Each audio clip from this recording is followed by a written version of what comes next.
আমার প্রিয় বন্ধুরা, আজ আমরা পরম পুরুষ শ্রী রামকৃষ্ণের মুখনিসৃত বাণী ও জীবনী পাঠ করব। যদি আপনাদের ভালো লাগে তবে একটা লাইক, কমেন্ট ও সাবস্ক্রাইব করে দেবেন। বাল্যকালে একটি ঘটনায় গদাধরের অসাধারণ প্রতিভার পরিচয় পাইয়া পল্লীবাসী সকলেই যাপরণায় বিস্মিত হইয়াছিল। গ্রামের জমিদার লাহাবাবুদের বাটিতে শ্রাদ্ধ উপলক্ষে ওই অঞ্চলের খ্যাতনামা পণ্ডিতবর্গের নিমন্ত্রণ হয় এবং খুব তর্কের ছড়াছড়ি পড়িয়া যায়। অনেক তর্কের শাস্ত্রীয় প্রশ্ন বিশেষের কোনরূপ মীমাংসা হইতেছিল না। এমন সময় বালক গদাধর পরিচিত জনৈক পণ্ডিতকে বলিল, কথাটার এইভাবে মীমাংসা হয় নাকি? তৎসবনে ওই প্রশ্নে উহাই যে একমাত্র সমাধান তাহা সকলেই এক বাক্যে স্বীকার করিলেন। কেহ বা আনন্দে পরিপূরিত হইয়া বালককে কোলে তুলিয়া আশীর্বাদ করিতে লাগিলেন, কেহ বা স্তম্ভিত প্রায় হইয়া বালককে দৈব শক্তি সম্পন্ন ভাবিয়া তাহার দিকে চাহিয়া রইলেন।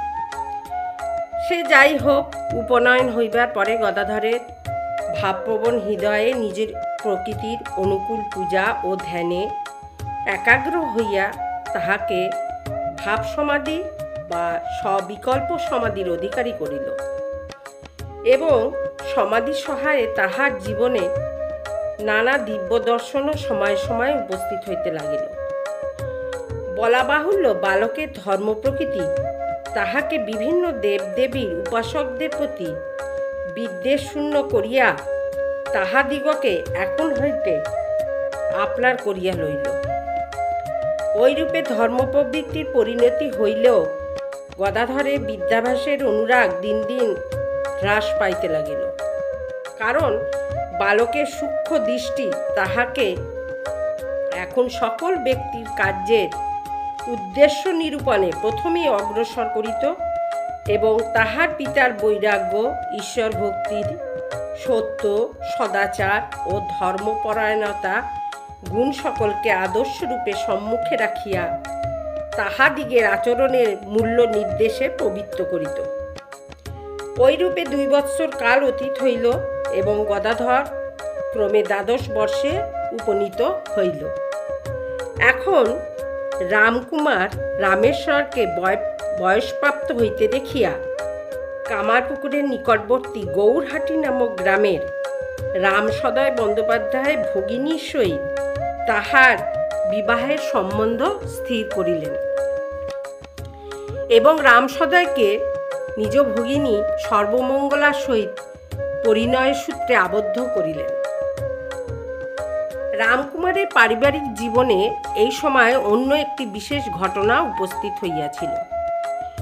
তাহার সহধর্মিণী এখন গর্ভবতী হইতে দেখিয়া পরিবারবর্গের মনে যুগপৎ আনন্দ ও শঙ্কার উদয় হইল।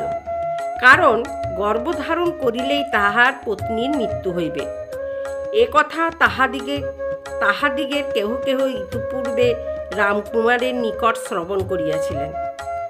এখন তাহার পত্নীর প্রসবকাল নিকটবর্তী হইতে দেখিয়া তিনি নিজ পূর্বদর্শন স্মরণপূর্বক অধিকতর ভীষণ্ণ হইতে লাগিলেন। ক্রমে ওই কাল সত্য সত্যই উপস্থিত হইল এবং রামকুমারের সহধর্মিণী এক পরম রূপবান তনয় পোষ্যবান্তে তাহার মুখ নিরীক্ষণ করিতে করিতে সূতিকা গৃহেই স্বর্গারোহণ করিলেন। রামকুমারের দরিদ্র সংসারে ওই ঘটনায় শোকের নিবিড় যবনিকা পুনরায় নিপতিত হইল। পত্নী পরলোক গমন করিলেন, কিন্তু রামকুমারের দুঃখ দুর্দিনের অবসান হইল না। লক্ষ্মীজলার ভূমিখণ্ডে পর্যাপ্ত ধান্য এখনো উৎপন্ন হইলেও বস্ত্রাদি অন্যান্য নিত্য প্রয়োজনীয় পদার্থ সকলের অভাব সংসারে প্রতিদিন বাড়িয়া যাইতে লাগিল। ক্রমে রামকুমার ঋণ জলে জড়িত হইয়া পড়িলেন। তখন বন্ধুবর্গের পরামর্শে অন্যত্র গমন করিলেন। আয় বৃদ্ধির সম্ভাবনা বুঝিয়া তাহার জন্যে প্রস্তুত হইতে লাগিলেন। পত্নী বিয়োগের স্বল্পকাল পরেই রামকুমার রামেশ্বরের উপর সংসারের ভারপন্ন করিয়া কলকাতায় আগমন করিলেন এবং ঝামাপুকুর নামক পল্লীর ভেতর টোল খুলিয়া ছাত্রগণকে অধ্যয়ন করাইতে নিযুক্ত হইলেন।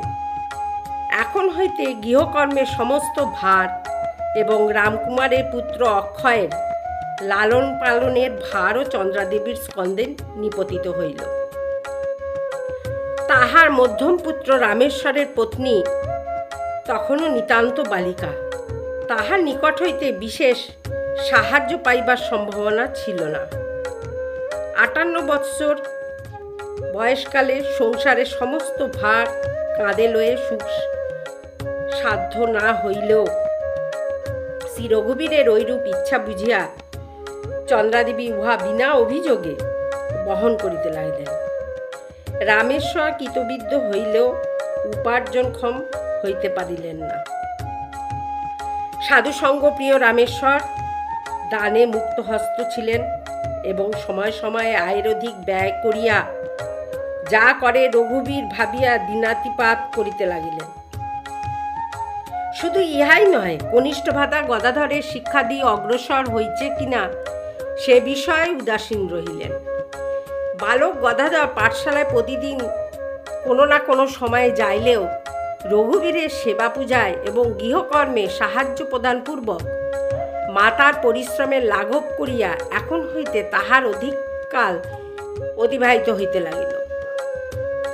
ইহাতে পল্লী রমণীগণের তাহার সহিত মিলিত হইবার বিশেষ সুযোগ উপস্থিত হইল। কারণ গৃহকর্ম সমাপন করিয়া তাহাদিগের অনেক অবসরকালে চন্দ্রাদেবীর নিকট উপস্থিত হইতেন এবং বালককে তথায় দেখিতে পাইয়া কখনো গান করিত এবং কখনো ধর্ম উপাখ্যান সকল পাঠ করিতে অনুরোধ করিতেন। ওইরূপে তাহাদিগের নিকট কিছুক্ষণ পাঠ ও সঙ্গীত করা গদাধরের নিত্যকর্মের মধ্যে অন্যতম হইয়া উঠিল। বালকের জ্বলন্ত দেবভক্তি তন্ময় হইয়া পুরাণ পাঠ, মধুর কণ্ঠে সঙ্গীত এবং তাহাদিগের প্রতি আত্মীয়ের ন্যায় সরল উদার আচরণ যে তাহাদিগের কোমল হৃদয়ে অপূর্ব ভক্তি ও ভালোবাসার উদয় হইবে, ইয়া বিচিত্র নহে। বন্ধুরা, আজ এই পর্যন্ত। আবার আমরা আগামীকাল পড়ব। আপনারা শুনবেন, কিন্তু খুব ভালো লাগবে, মন প্রাণ আনন্দে পরিপূর্ণ হয়ে যাবে। জয় ঠাকুর, জয় মা, জয় স্বামীজি।